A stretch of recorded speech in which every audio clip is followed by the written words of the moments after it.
পয়লা বৈশাখের দিনটা ঠিক এইভাবে কাটিয়ে বাবার বাড়িতে আরও একটা দিন কাটালাম। নমস্কার, শুভ সকাল সবাইকে। অনেক স্বাগত আমার পরিবারে। নতুন বছরের প্রীতি ও শুভেচ্ছা জানিয়ে আজকের ব্লগটি শুরু করছি। আমি পিঙ্কি ত্রিপুরা থেকে বলছি। আশা করছি প্রত্যেকেই ভালো আছেন, সুস্থ আছেন। আমিও ভালো আছি আপনাদের আশীর্বাদ ও ভালোবাসায়। তো সকালে ঠাকুর ঘর থেকে শুরু করলাম। তো এখানে ঠাকুর পুজো দিয়ে দিয়েছি আর এসে কিন্তু চাটা করে নিলাম সকলের জন্য। তো সকালবেলা ঘুম থেকে উঠে গরম জল আরও অনেক কিছুই খাওয়া হয়, কখনো নিম জল বা কাঁচা হলুদ। তো এই সমস্ত কিন্তু আমি প্রতিদিন কোনো না কোনো কিছু খেয়ে থাকি। তো যাই হোক, এখন আজকে একটু যে চা করে নিলাম। তো নতুন বছরের শুরুটা চা দিয়েই করছি।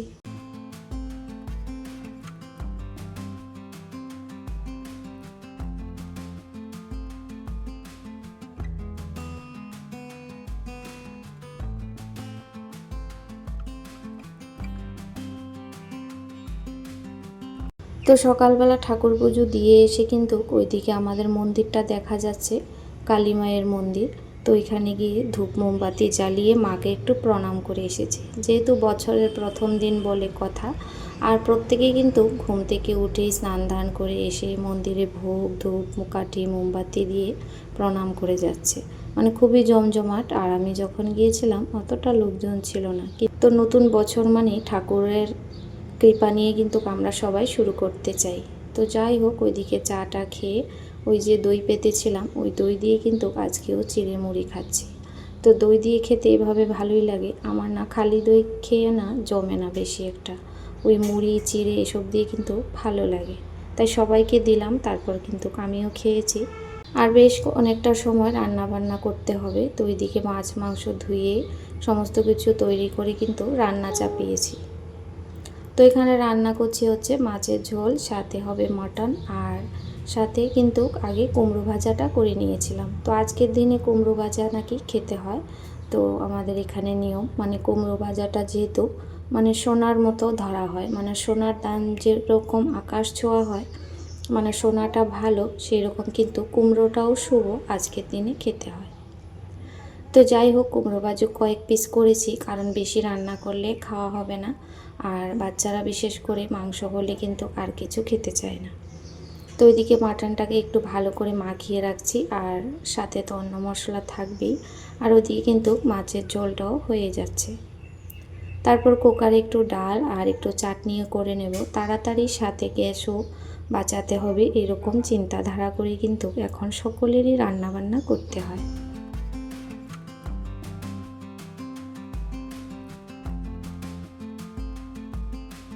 তো এদিকে কুকারে একটু ডাল বসিয়েছি, কারণ ছোট ছেলে ডাল না হলে খেতে পারে না, কারণ ও মানে একদম ঝাল খেতেই পারে না, ঝোল। তো সেই জন্য ওই মাংসটা উপর থেকে তুলে দিয়ে আর একটু ডাল দিয়ে কিন্তু ভাতটা মেখে দিই। তো যাই হোক, এখানে কিন্তু মাছের ঝোলটা একদম হয়ে গেছে।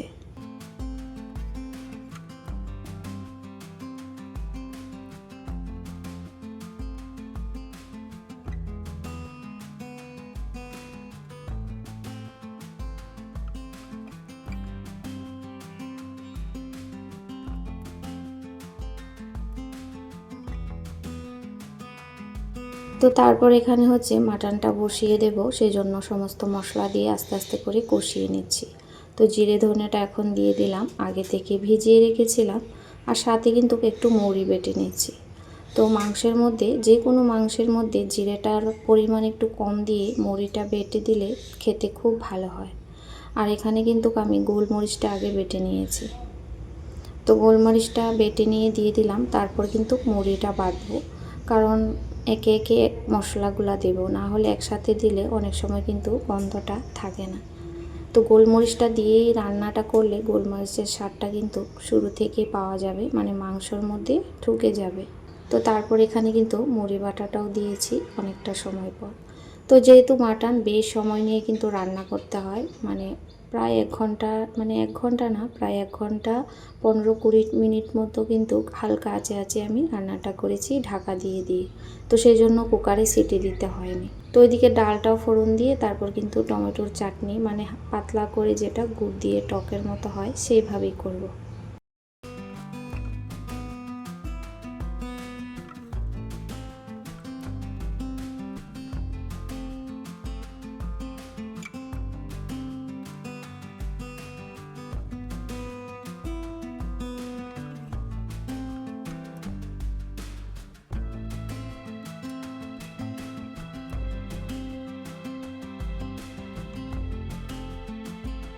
তো বেশ অনেকটা সময় কিন্তু মাংসটাকে ভালো করে কষিয়ে নিয়েছি। আর ওইদিকে গরম জলটা বসালাম, এখন কিন্তু গরম জলটা দিয়ে দিয়েছি। তো বেশি সময় লাগবে না, ওই যে ঢাকা চাপা দিয়ে দিয়ে অনেক সময় নিয়ে রান্না করেছি, সেজন্য সেদ্ধটা কিন্তু হয়ে গেছে। তো ঝোলটা তো রাখবো না, যেহেতু আর একটু ফুটবে, ফুটলে তারপর হয়েছে 1 চামচ ঘি দিয়ে দিলাম। তো সত্যি বলছি মাটনটা খেতে খুবই সুস্বাদু হয়েছিল। তো যাই হোক, এখন কিন্তু ঢাকা দিয়ে একটু রেখে দিলাম 10 মিনিটের মতো। তারপরে এই যে ঢাকা তুলে কতটা সুন্দর হয়েছে আজকের মাটনটা। এত কিন্তু ঝোল ঝোল রাখিনি, মাখো মাখো করেছি। তারপর খাওয়া দাওয়া করে তৈরি হয়ে বেরিয়ে পড়লাম বাবার বাড়ির উদ্দেশ্যে।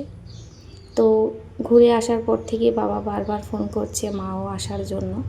তো যাই হোক, ওদের কথা রাখার জন্যই যাচ্ছি। বেশ অনেক সময় দাঁড়িয়েছিলাম, যেহেতু আজকে পয়লা বৈশাখ, সেই রকমভাবে কিন্তু গাড়ি পাচ্ছিলাম না।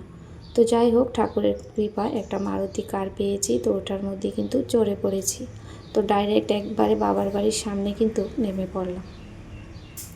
আর গরমে কিন্তু নাজেহাল হয়ে গেছি। তারপর এখানে এসে অনেকটা সময় রেস্ট করেছি। তারপর মা খাওয়ার জন্য জোর করছে, বারবার বললাম খিদে নেই, একবারে রাতে খাবো, কিন্তু না, মা বলছে আমার খিদে পেয়েছে, চল একসাথে খাবো। তো রান্না কিন্তু অনেক কিছুই করেছে, কিন্তু খাওয়ার একদম ইচ্ছে ছিল না। তো ওইদিকে ডিম কষা করেছে, তারপরে মাছের ঝোল করেছিল আলু দিয়ে, আর এখানে সাথে খাসির মাংস, ডাল, টমেটোর চাটনি, আর এখানে মাছের ডিম ভাজা ছিল। তো বললাম আমি ওসব কিচ্ছু খাবো না, একটু পোলাও রান্না করেছিল, তো ওর সাথে একটু মাংস নিয়েছি। তো ওই দুপুরের খাওয়া, রাত্রে আর কিচ্ছু খাইনি, 1 কাপ চা খেয়েছিলাম, খেতে একদম ইচ্ছে ছিল না। আর যদি খেতাম তাহলে কিন্তু খুব কষ্ট হতো। তো এটা পরদিন সকালে একদম স্নান ধান করে তৈরি হয়ে বসেছি, আর মা কিন্তু চা করে দিয়েছে, তারপর খাচ্ছি। আসলে এখানে আসলেই মনে হয় আজকে, তো কাল থেকে কিন্তু কোনো কাজই করিনি, এসে এখানে শুয়ে বসে খাচ্ছি, আর ভালোও লাগছিল না কাজ করতে, সত্যি কথা। আর এই যে বিল্লি মহারানী কোথায় ঘুমিয়েছে দেখুন। তো এখানে হয়েছে ওর এখানে বেড, তো ভালো জায়গার মধ্যেই শুয়ে আছে ও। তো তারপর এখানে মরিচ ছিল, লঙ্কাগুলোর বোটা ছাড়িয়ে নিয়েছি, বসে অনেকগুলা ছিল। আর মা তো আজকে বৃহস্পতিবার বাজারে চলে যাবে, আর একদম সময় পায় না। এত বড় বাড়ি, একা হাতে সব কিছু সামলিয়ে এতগুলো রান্না বান্না করেছে কালকেও। তো যাই হোক, তারপর এখানে কয়েকটা আম ছিল কুড়িয়ে আনা, তো বলছিল আমগুলো কেটে একটু রোদ্রেতে দিয়ে দে। তো ওইদিকে আকাশটা আজকে ভালোই আছে, রাতে একটু হালকা বৃষ্টি হওয়াতে একটু আবহাওয়াটা ভালো লাগছে। তো যাই হোক, তারপরে এই যে কালকের সমস্ত কিছু কিন্তু রয়েছে, এই যে মাছের ঝোল, আর এখানে মাংসটাও রয়েছে, আর মা কিন্তু ভাত নামিয়েছিল, আর এখানে আমি একটু করে ডাল ফোড়ন দিয়েছি। তো আজকে আর কিচ্ছু রান্না করিনি, কারণ সমস্ত সবজি কিন্তু রয়েছে। কে খাবে, খাওয়ার তো কেউ নেই, শুধু মা আর বাবা আর আমি, আমার ছেলে ওই। তো যাই হোক, আমগুলা কেটে নিয়েছি, তারপর ওইদিকে কিন্তু রোদ্রে দিয়ে দেব। আর মা ওইদিকে চলে গেছে দোকানে, দুপুরের জন্য রান্না খাবার নিয়ে। বাবাও যেহেতু নিজের একটা দোকান, আর মায়েরও একটা দোকান, তো ওরা খাবার কিন্তু সকালে রান্না করে নিয়ে যায়, দুপুরবেলা আর কেউ আসে না।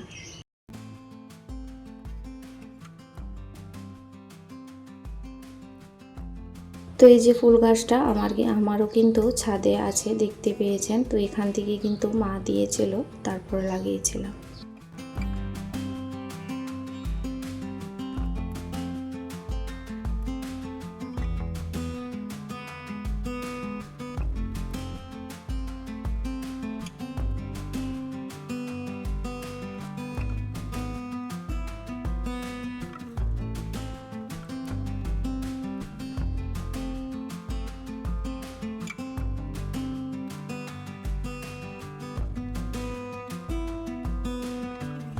তো আমগুলো না প্রতিদিন ঝরে ঝরে নাকি পড়ে যাচ্ছে, আর অনেকগুলাই কিন্তু কুড়িয়ে কাটলাম একটু আগেইতেই। তো সমস্ত আম যদি গাছে থাকতো তাহলে কিন্তু গাছটা হয়তো ভেঙে ঝরে পড়ে যেত, এতই আম, কিন্তু তারপরে কিন্তু ঝরে ঝরে পড়ে যাচ্ছে।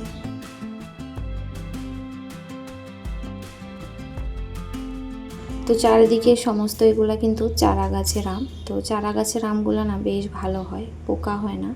আর এখানটায় হয়েছে ড্রাগন গাছ আছে, তো প্রথম যখন লাগিয়েছিল অনেকগুলা কিন্তু ফল হয়েছিল, তারপর গাছটাকে আবার নেড়ে চেড়ে এখানে লাগানোর পর কিন্তু এখন সেই রকমভাবে আর ফল হচ্ছে না।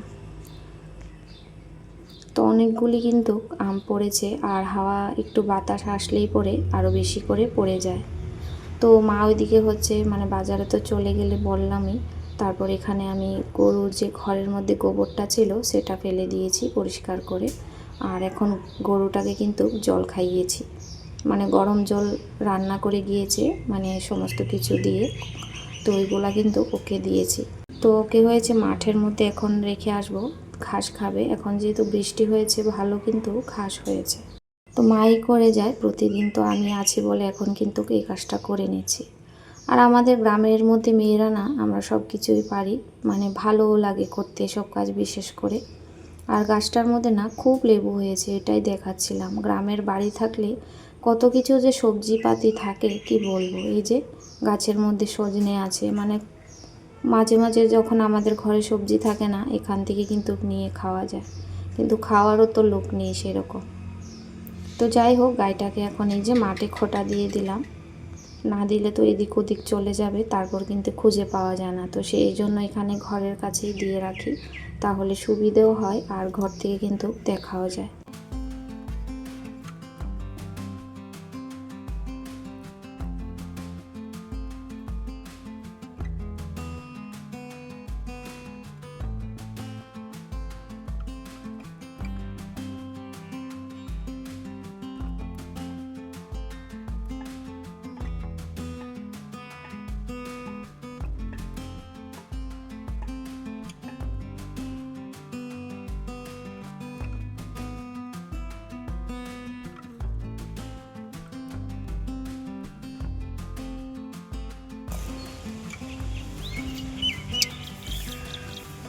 তো বন্ধুরা, গ্রামের এই পরিবেশ কোথায় পাবো? এখানে আসলে একটু খোলামেলা পরিবেশ, হাওয়া বাতাস খুব ভালো লাগে। আর এখানে কতটা পরিমাণ হাওয়া বইছে বুঝতেই পারছেন, চারিদিকে সবুজ আর সবুজ, মানে বাড়িঘর অনেক আছে এদিকে, কিন্তু গাছপালা তারপর জঙ্গলও অনেকটা রয়েছে। সামনের দিকে কিন্তু একটু একটু করে টিন দেখা যাচ্ছে, মানে ওই দিকেও কিন্তু ঘরবাড়ি প্রচুর আছে। আর ওই যে বাড়িটা দেখতে পাচ্ছেন ওইটা হয়েছে আমার কাকার বাড়ি, মানে আমরা আগে ওই বাড়িতেই ছিলাম। তারপর কাকার বিয়ে হওয়ার পর 1-1.5 বছর পরে কাকা ওই বাড়িতে থাকে, আর আমরা এখন এই বাড়িতে থাকি।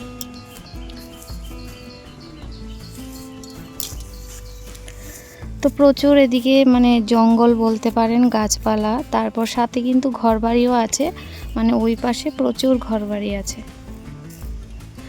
আর এদিকে না কালকে রাতেও খুব ভালো ঘুমিয়েছি, আর রাতে না ঠান্ডা লেগে গিয়েছিল, হালকা একটু বৃষ্টি হয়েছে। আর আমাদের ঘরে তো বুঝতেই পারেন ছাদের একটা মানে যারা ছাদের ঘর উপরে বিশেষ করে চাল নেই, খুবই গরম। তো কালকে একটু স্বস্তি মতো ঘুমিয়েছি, আর এসি ছাড়া কিন্তু ছাদের ঘর ঘুমানো এখন মানে এই গরমের সময় খুবই কষ্ট হয়ে পড়ে। আর ওইটা হয়েছে কাকার গরু, আর এটা হয়েছে মায়ের, আর ওটা কিন্তু দুধ দেয়, আর এটা এখনো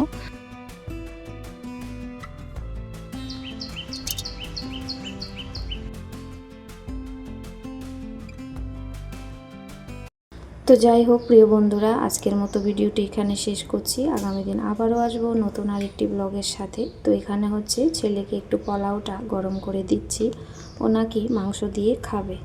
তারপর ওইদিকে অল্প করে একটু ভাতও রান্না করেছি, যেহেতু আমি পোলাও খাবো না আর ভালো লাগছিল না। তো কালকের এখানে কিছুটা মাছের তরকারি ডিম ভাজা দিয়ে কিন্তু খাচ্ছিলাম ভাতটা।